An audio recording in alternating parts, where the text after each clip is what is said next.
sustainability, Mr. Edmond Alphandéry, is at the center of your reflection and your actions.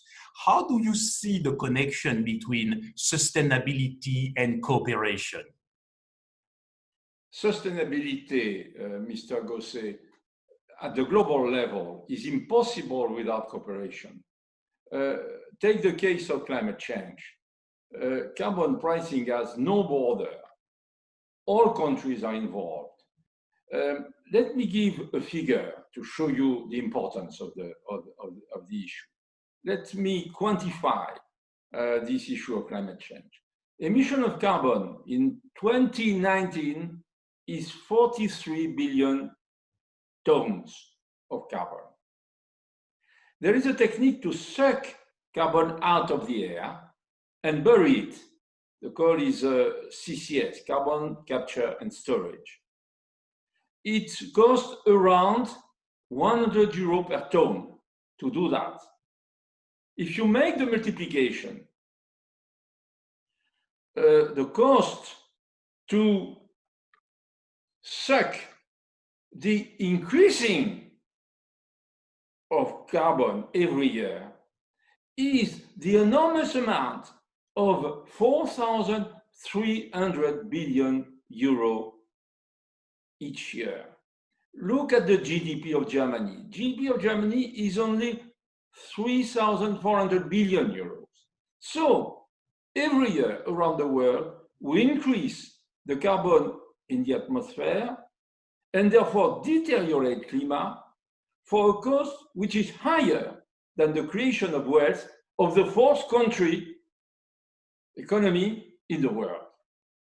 It's unbelievable. So we need cooperation to fight this big issue.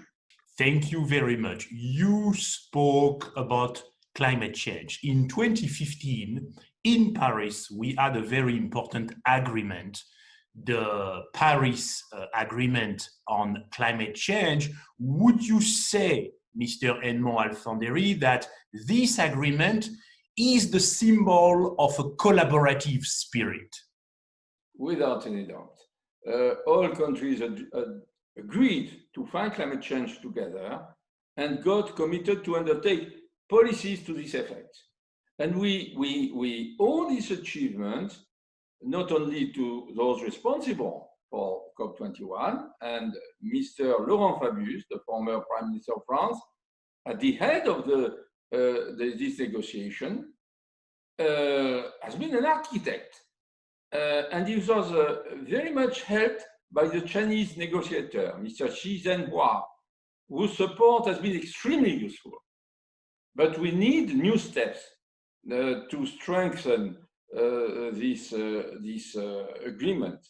The temperature trajectory over these 5 years is much higher than the 1.5, 2 degrees objective, maybe 3, 4 degrees. And it is extremely dangerous for the future. And in this respect, it is very encouraging to see declaration for reaching carbon neutrality by mid-century.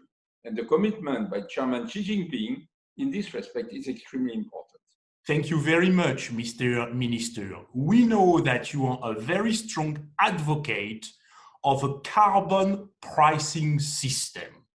Would you say that this carbon pricing system is an expression of a new form of international cooperation?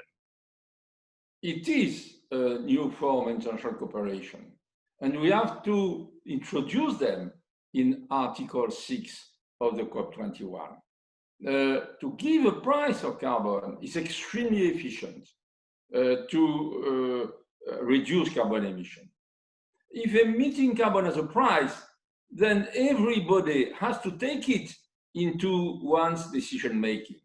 For example, to produce electricity, steel, cement, the higher the price of carbon, the stronger the incentive to shift to energy which does not emit carbon. It's a very powerful catalyst. But the price of carbon has to be sustained over time and increasing. We have to avoid its sustainability. It's the reason why I have created a task force on carbon pricing in Europe to promote the targeting of carbon in the market in Europe.